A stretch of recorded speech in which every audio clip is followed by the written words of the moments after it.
Buenos días, mi nombre es Michelle Rodríguez. Y yo soy Sheila Riestra y hoy vamos a estar comparando las teorías de aprendizaje de B.F. Skinner y David Ausubel. En el día de hoy vamos a hablar sobre la adquisición del aprendizaje de acuerdo con Skinner y Ausubel. El aprendizaje ha sido un proceso ampliamente estudiado. Este es un cambio en la conducta debido a la experiencia. Sin embargo, existen diversas perspectivas psicológicas que estudian el aprendizaje en términos de cómo ocurre la adquisición del mismo y cómo éste se manifiesta. Las dos perspectivas principales son el conductismo y el cognitivismo. El conductismo enfatiza el estímulo respuesta como resultado del aprendizaje.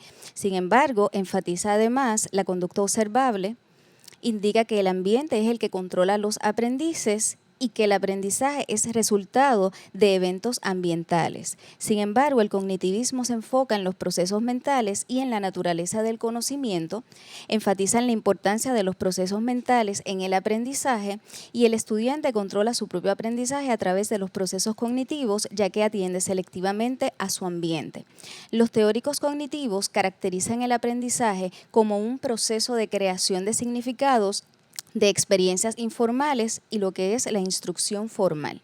Los dos exponentes principales de estas teorías son, en primer lugar, B.F. Skinner, quien desarrolló la teoría conductista del condicionamiento operante, y David Paul Ausubel, que desarrolló la teoría cognitiva constructivista del aprendizaje significativo. Ambos estudiaron la manera en cómo los seres humanos hemos adquirido el conocimiento, pero existen diferencias en sus teorías respecto al aprendizaje mismo, al rol de los aprendices en su aprendizaje y a sus postulados teóricos. Pues B.F. Skinner, como muy bien dijo Michelle, se basó en la teoría del condicionamiento operante, basada en la ley de efecto de Thorndike. Él lo que plantea es que toda conducta se enfoca a través de estímulo y respuesta. Los operantes son acciones intencionales que ocurren, ¿verdad? Un efecto en el medio ambiente. Él explica que hay tres tipos de operantes. El operante neutral, que no ocurre ningún cambio en la conducta. El operante de refuerzo, que hace que incremente la conducta, o la repetición de la conducta. Y el castigo, que hace que disminuya la repetición de la conducta. Dentro de los refuerzos también se pueden ver que el refuerzo puede ser positivo o negativo.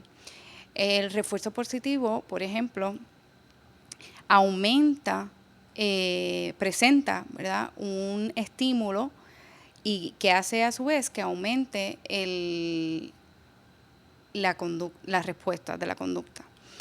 El refuerzo negativo se remueve el estímulo, pero aún hace que aumente la respuesta de la conducta. Por ejemplo, un refuerzo positivo sería que cuando un niño queramos que haga pues una tarea o en el hogar o en la escuela, se le presente pues un premio tipo un dulce al final si lo cumple. Son un refuerzo positivo. Pero también si puede ser refuerzo positivo si se le dice, mira, si hace la tarea, el trabajo, no tienes que fregar los platos hoy. Pues te estamos quitando, ¿verdad?, una cosa que a él no le es agradable, por lo tanto, él va a querer hacer la conducta que le refiero. En cuanto al castigo, hay dos tipos de castigo según Skinner también.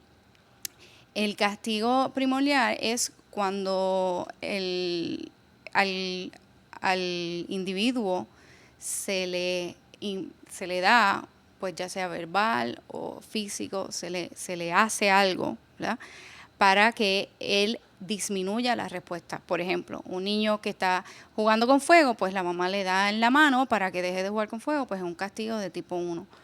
Castigo de tipo 2 es que se les quite cosas que le agradan. Por ejemplo, un niño le digan, no puedes jugar videojuegos hoy porque no hiciste tus asignaciones, pues entonces estamos haciendo un castigo porque se le está dando un castigo que se le está quitando pues una cosa que a él le gusta. El asunto de estos estímulos, ¿verdad? La naturaleza de estos estímulos, aunque suene un poco confusa, lo usamos a diario en la crianza de los niños, en la sala de clase, pero hay que tener, ¿verdad? Conocimiento de las críticas positivas y negativas a esta modificación de conducta que se usa a través de Skinner.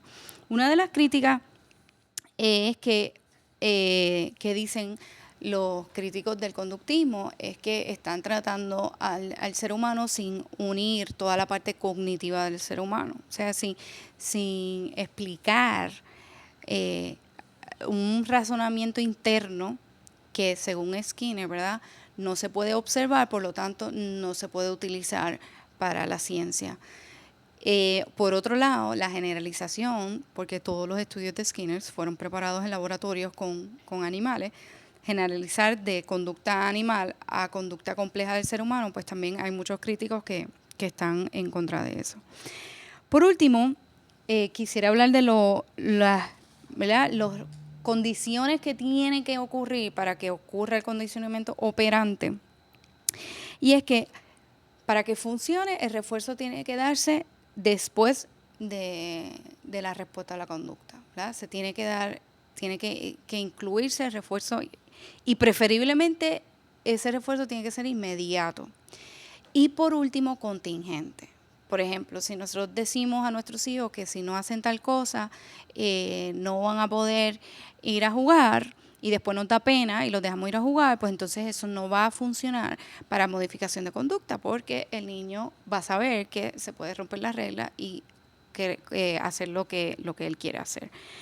Por lo tanto, que en este sentido, estos condicionamientos hacen imprescindible, estas condiciones hacen imprescindible para que funcione la modificación de conducta. La modificación de conducta es muy útil dentro de la sala de clase, es muy útil también en la terapia psicológica, pero como ya dije, tiene que tocarse individualmente porque no el mismo refuerzo ni el mismo estímulo va a causar la misma modificación de conducta en todas las personas por igual, ¿verdad?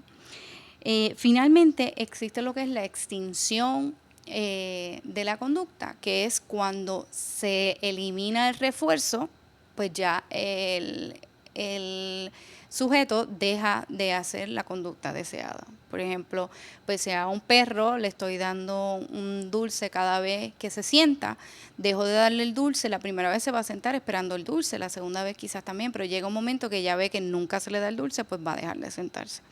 Pues esta extinción tiene también su rol dentro de la condición operante, pero notar que también los críticos de esta teoría pues critican la extinción en cuanto al ser humano, porque dice hay seres humanos que pueden tolerar, no hay un número hasta cuando llega la extinción. O sea, si tú dejas a un niño sin el refuerzo por tanto tiempo, ¿cuándo se va a ver el cambio de la conducta? Pero muy, muy útil saber lo que existe, porque si queremos modificar del todo la conducta, es muy importante saber que es imprescindible que exista el refuerzo. A diferencia de Skinner, ¿verdad?, que enfatizaba que para que la conducta o el aprendizaje se dé, el reforzamiento o el reforzador debe estar presente, David Ausubel entendía que para que el aprendizaje se dé y para que haya un cambio, este debe ser significativo. Por eso es que él desarrolló esta teoría a la que nombró desarrollo, ¿verdad?, o el aprendizaje significativo.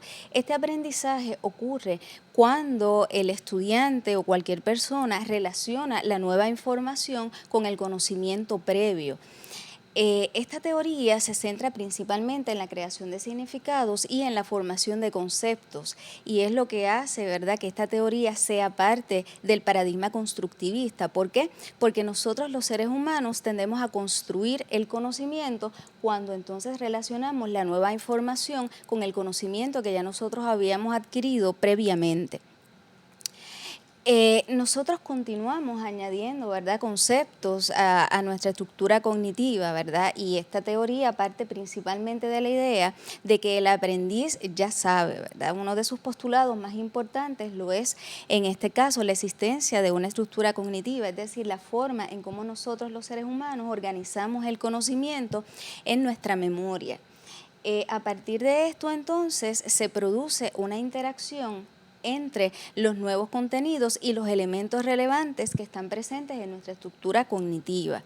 El aprendiz, en este caso, va a aprender por el proceso significativo de relacionar entonces los nuevos elementos con los conceptos ya existentes en su mente, por lo que entonces el conocimiento va a ser retenido y aplicado con mayor facilidad, a diferencia, ¿verdad?, de Skinner, que si el reforzamiento no se presenta, entonces es que se va a dar lo que conocemos como la extinción, ¿verdad? Y también está el elemento importante de esta teoría, que es precisamente el significado. El significado, en este caso, hace referencia, ¿verdad?, al contenido diferenciado, ¿verdad?, que nosotros tenemos en nuestra mente y que podemos recordar cuando, por ejemplo, vemos algún símbolo. ¿Por qué? Porque ya hemos aprendido el significado de ese símbolo. Entonces, este toma lugar cuando estos signos, estos símbolos, estos conceptos o estas proposiciones están relacionadas con la estructura cognitiva, ¿verdad?, del individuo o del aprendiz.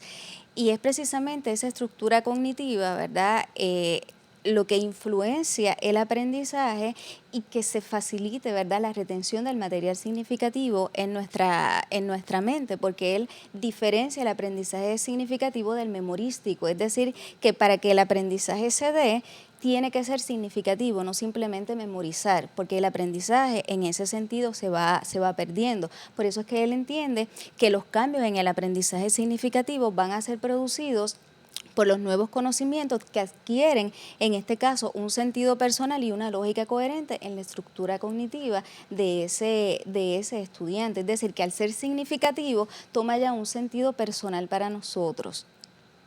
Tiene unos componentes básicos. El primer componente básico del aprendizaje significativo lo es el conocimiento previo, es decir, lo que el estudiante o el individuo ya sabe cuando participa de ese proceso de aprendizaje.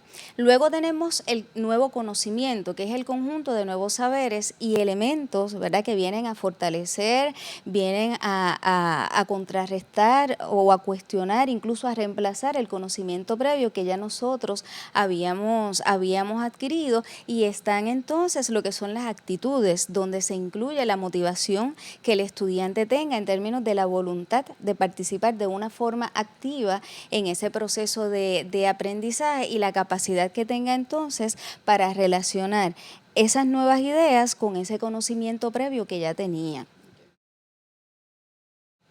También tenemos entonces los requisitos principales que debe tener el aprendizaje significativo para que éste pueda darse. El primero es que el material a ser aprendido debe tener significado para el estudiante en términos de las palabras, los símbolos, los signos, etc.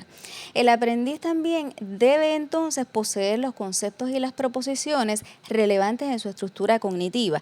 Esto va a depender del diseño del currículo, porque esto se refiere específicamente al conocimiento que ya el estudiante debe tener en su estructura cognitiva de acuerdo a su nivel de desarrollo, ¿verdad?, o al nivel escolar en que éste se encuentre. Y el último requisito es que el aprendiz debe elegir entonces relacionar todas estas ideas, ¿verdad?, las nuevas ideas, con las ideas previas que ya tenía, que son relevantes en su estructura cognitiva, lo que depende en gran medida de cómo se desarrolla la instrucción y las estrategias de evaluación que se utilicen para evaluar a ese estudiante. Y así es que entonces él elige. ¿Por qué? Porque la motivación es importante y el interés que el estudiante ponga, ¿verdad?, y el material que se le dé también es de suma importancia para que el aprendizaje entonces pueda darse y sea lo que él llamó significativo.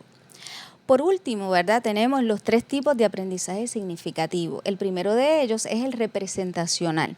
En este nosotros pareamos lo que son las palabras con eventos, conceptos o proposiciones que representan a esas palabras. Es decir, una vez nosotros aprendemos lo que es el concepto, obviamente hay una palabra que lo va a identificar. Es como una representación que nosotros hacemos de ese símbolo a través de lo que son las palabras. El segundo tipo de aprendizaje significativo lo es el aprendizaje conceptual, donde adquirimos los conceptos, ¿verdad? Haciendo uso de nuestra estructura cognitiva. Y los podemos adquirir de dos formas. Primeramente, mediante la formación, que es a través de la experiencia directa del aprendiz, y la asimilación. La asimilación ocurre a medida que el niño va creciendo y va ampliando su vocabulario, ¿verdad? Aprende a definir las características de los conceptos, haciendo uso de todas las combinaciones disponibles en su estructura cognitiva. De esta manera, entonces, va creando nuevos significados, lo que convierte a este aprendizaje al mismo tiempo en aprendizaje representacional. Y el último tipo de aprendizaje, según Ausubel, es el aprendizaje proposicional. En este hacemos una combinación, ¿verdad?, o relación de varias palabras como una unidad. Al unir estas palabras, estas van produciendo un nuevo significado. Entonces, este significado pasa a ser asimilado en nuestra estructura cognitiva. Ahora, ¿verdad? Vamos a concluir en términos generales con la comparación entre lo que es la teoría de Skinner y la teoría de Ausubel. Pues a primera mirada podemos decir que se ven completamente opuestas las teorías, porque obviamente una es conductista y otra es cognitiva, perdón. Pero nosotros queremos tomar dos puntos, recalcar dos puntos que ya dijimos previamente. Primero es que ambas enfatizan la capacidad de aprender los seres humanos. Ambas están buscando cómo el ser humano aprende. Segundo es que, fíjate, ambas plantean que el contenido es importante para que ocurra aprendizaje. B.F. Skinner, una de las críticas que plantea a la enseñanza occidental es que los maestros se dedican a enseñar destrezas que el niño en ese momento no los ve útil, sino les van a ser útil quizás en un futuro. Entonces no le ven el significado, por lo tanto optan una conducta adversa a la que está la que se busca del estudiante. Ausubel, por su lado, como muy bien explicó Michelle, plantea que si no hay un contenido interesante va a afectar la motivación de los estudiantes, por lo tanto no va a haber un aprendizaje tan duradero. Por lo tanto, ahí podemos ver una similitud bastante cercana, pero es que si nos ponemos a estudiar las dos teorías, vemos, como siempre pasa, que el conductismo, aunque trata de no incluir nada cognitivo, hay una línea muy fina y pues somos un ser humano, y si estamos hablando del ser humano, pues estamos, ¿verdad?, hablando de un todo, y el todo incluye toda la parte cognitiva. De mismo modo, la motivación, si tú la puedes, es algo cognitivo, pero podría ser algo conductual, ¿verdad? Finalmente, concluir diciendo de que una de las grandes diferencias que ya hablamos es el tema de la extinción. Ausubel habla de que al ser significativo el aprendizaje es más duradero, por lo tanto no es como Skinner, que indica que tiene que haber constante refuerzo para que se dé el aprendizaje constante. Al tú eliminar el refuerzo, se extingue el aprendizaje de la conducta. Pues digamos que esto es una de las grandes diferencias de estas dos teorías. Y gracias. Gracias.